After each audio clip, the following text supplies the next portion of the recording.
Oh, hello. Well, we pushed the button and forgot what we were doing. Oh well, it's been a long day, but a good one. And a lot of good things done. That's always it, isn't it? Well, most of the time. Quarter moments, anyway. Well, we'll leave that there. We are happy to be here, of course. Slightly tired, as you can see. So, human? Absolutely. Having fun. Oh, absolutely. There. So, part two of Angle of Approach. Yes, that's where we are. We're still talking about that thing. Yes, that thing that everyone has to do but doesn't really understand to do it. Yeah, that. Angle of approach. You can approach differently, therefore get a different result. Yay. That's wonderful. Now, there. It's not, you know. Taped, cut, tape, cut, cut. This is all live. Like they used to do radio and TV when they did radio and TV, and then you had Snork. Well, I might have just blown everything out of the water with that, but we'll leave it there. Okay, getting back to angle of approach. Let's change the angle of approach. Yes, we will. Okay, well, where are we going? Well, we're talking about that. Uh, you know, a lot of people go, well, there's only like a couple of angles we can come from, either friendly or unfriendly. Yeah, that's true.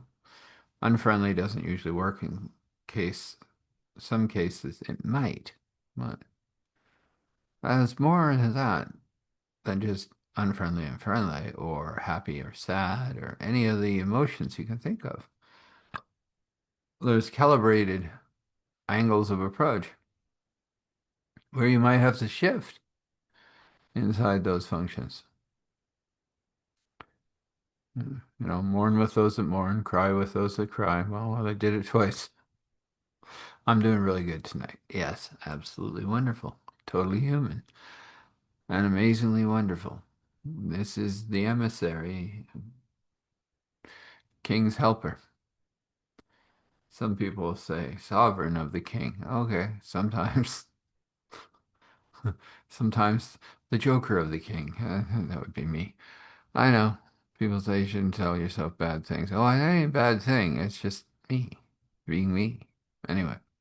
Speaking of angle of approach, I can change from that to this, to this, to this, to this. Yeah. I can be a winnowing wind.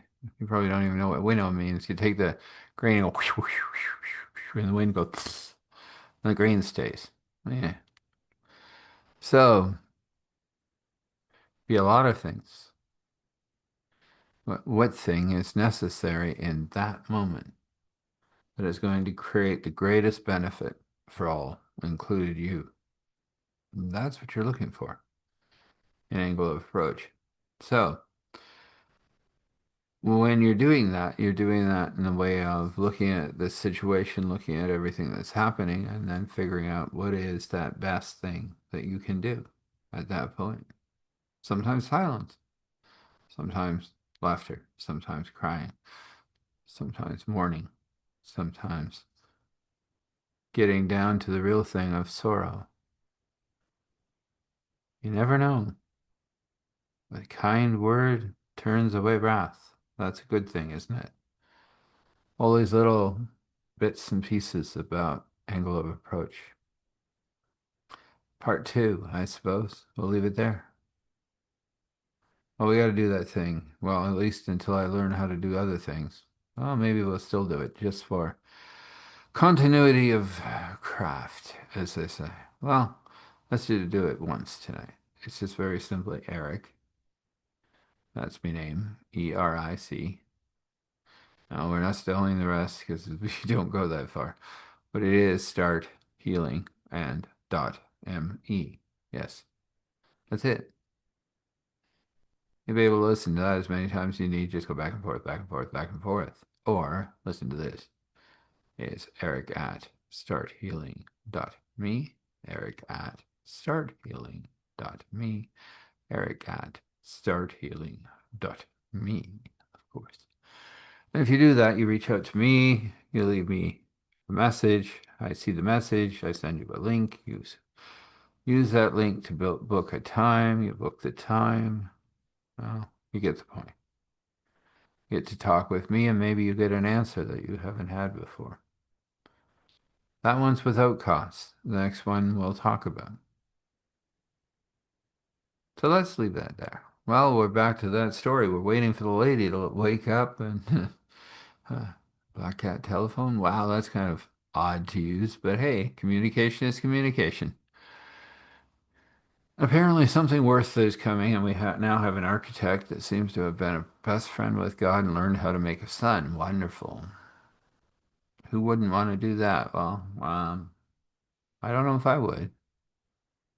I like watching God make them. They're better, but this works.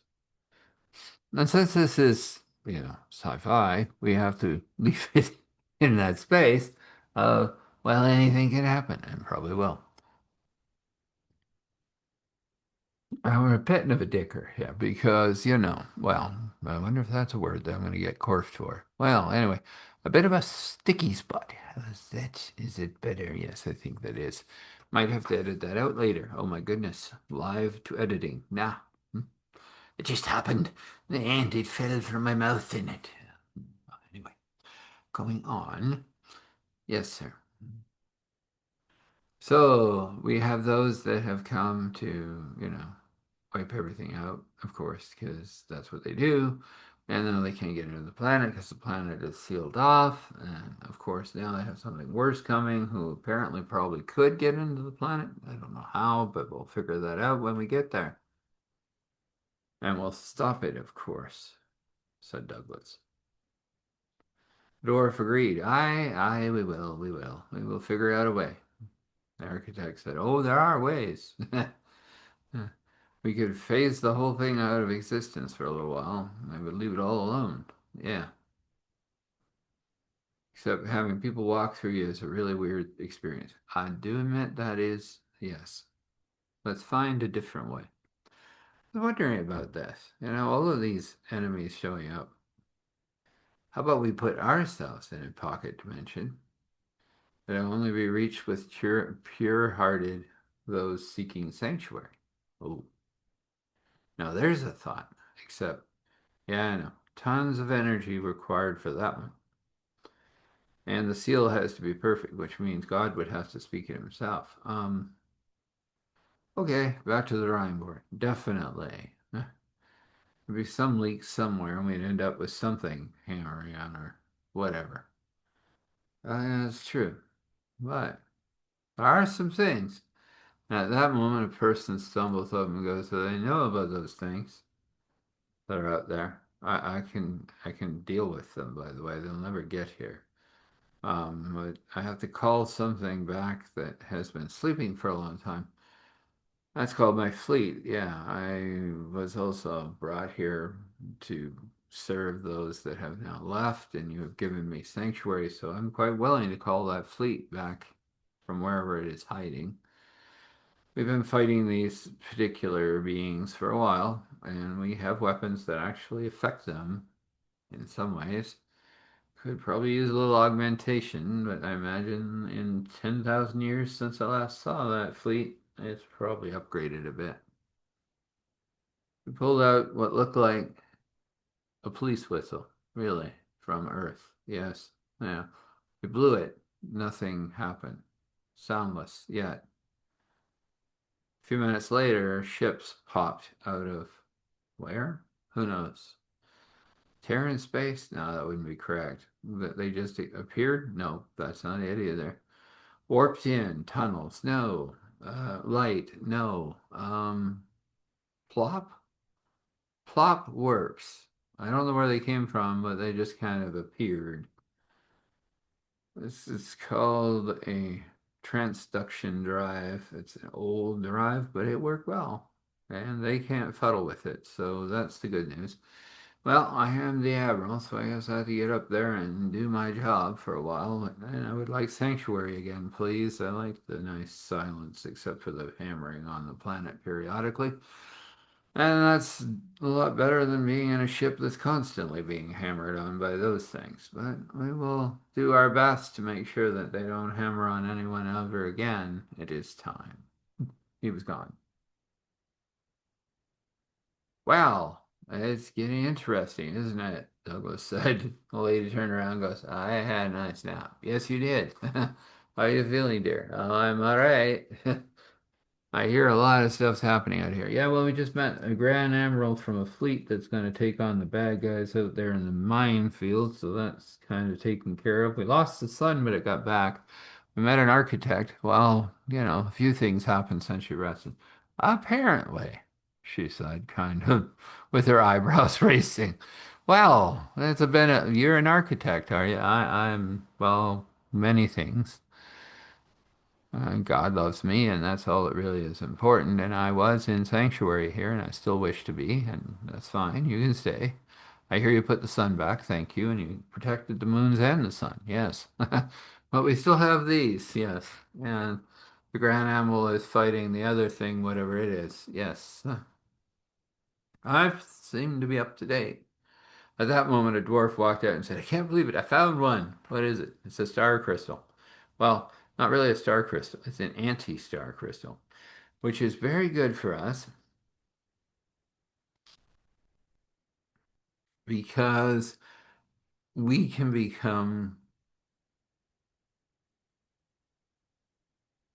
something else for a few minutes and kind of go out and deal with that rabble out there for a while. Anything that this thing interconnects with, which means all of these little ships that we have that we can use, uh, become pretty well invincible against something like that. And we won't hurt them, we'll hurt them all into where they belong. One slip it a minute into that pocket dimension. That should keep them busy for a while. He said, I like that.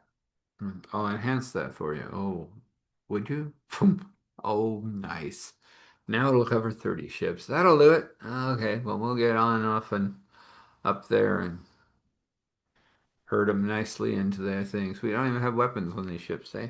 Just prods. Boing, boing, boing, boing. Well, that's interesting. Well, it works. I don't want to kill them or anything, although some people have tried and not gone far with that. I'd rather just push them into the pocket dimension, let God talk to them for a while. Well, probably shorten them out. Oh, not likely. As they're being pushed in, of course, that telephone shows up again. I won't talk about it in exact nature, but you know what it is. And they say, this is not fair. As they're disappearing into the pocket dimension. Where did you get these ships that are impossible to kill? Another one disappeared into a pocket dimension. Dwarf's coming back about 9 hours later going, wow, we got the last one in. Boy, he was interesting. He tried curl, swip, chirp, and poof, he was gone. And the Grand Admiral seems to be having quite the battle out there. And he said, leave it to me. We got this covered. Apparently, they're not destroying these creatures either. They're sending them somewhere called their home with transdimensional gate drives, weaponry. Not really, just something that moves things. And of course, at that moment, with everything going on, the farmer that had come from somewhere, remember, and his child and his wife who showed up, say, well, uh, we've been growing a lot of these new things, and they're quite nice and quite yummy, and we brought some stuff for you. They were standing outside the wall, and the lady opens the wall, and in they come. We have a bit of a feast here. I hear there's a war going on, so maybe we can beam some out to those nice ships that are helping us. Oh, yes. Let's do that, the lady said. Oh, phoop. And there was a admiral came in a little flowing bubble and goes, hey, man, that's good. That's food. It's good. Well, we could also use an energy boost on our systems. These gating things, well, takes a bit of woof. Yes, said the lady that was now in the Tower of the Trees, but it wasn't a lady, but a woman. Remember that? Woman of the Tree Towers. Yes, she said, I can power you up. Boom. And the ships went, whoa, yeah, that's good. Woof. Wow, that'll work. Well, we'll be able to get them all out of here. Finally. Maybe we'll have some peace. The moment the wizard goes, not quite yet, but soon. A little farther to go. Let's leave it there. Oh, I know. I left you in a budgie again. You get out of it in a minute to 2 or 3 and 4 hours, 5, 6, 7, probably 7 hours. Eesh. Maybe, maybe Sunday afternoon. No, that's a Sunday story. So then you gotta wait. Ooh, yeah, that's about 48 hours. Sorry. Gotta hold on to that. Well, whatever. Anyway, nice blessing for you. May your feet fall only where they belong. May your heart beat only as strong as it's meant to, and never, ever miss a beat. May your lungs breathe beautiful air that is Father infused, and may you know peace always, and may you know hope always, and may you always see the abundance flow. And everything that God over there with that brush, that main God, the one God, the true God, the only God, yeah, that one. You got a brush, he gonna paint you some other stuff. According to his will and wisdom, according to yours will and wisdom, it can be. So let's have a word of prayer. We come before you, Father, and wow, it's getting interesting, isn't it? Things blowing up, things going away, things being put away. Your intention is never to destroy. Your intention is to change and move things into a different understanding. And sometimes that takes a bit of violence, unfortunately. Maybe we're not the perfect vessels for your perfect energy. We don't know. But we do know that everything you do has a purpose, a reason, and a way of creating the most beneficial outcome that we could possibly have. And that would be good. It would be really good. So we just leave it there in your hands, pushing the darkness back so you have a time, all of you, to just get with God and know who God is. Starts with a conversation. Hey, God, you want to talk to me? Of course, God will. I admit that I ain't got it all together, that's for sure. That's an easy one, isn't it? Yeah, difficult in some transitions. But you do it, you find it'll be different. It'll be better. It'll be good. So let's just wrap it in the courage and strength and grace and mercy. And we say thankful, grateful, gratitude, thankful, grateful, gratitude, thankful, grateful, gratitude. Standing in awe, honor, respect. Allowing all glory to flow to Father, Spirit, Son. This is, and so this is. Amen. When you rest, rest well. When you wake, wake well. And know that your path is well lit by God. Blessings.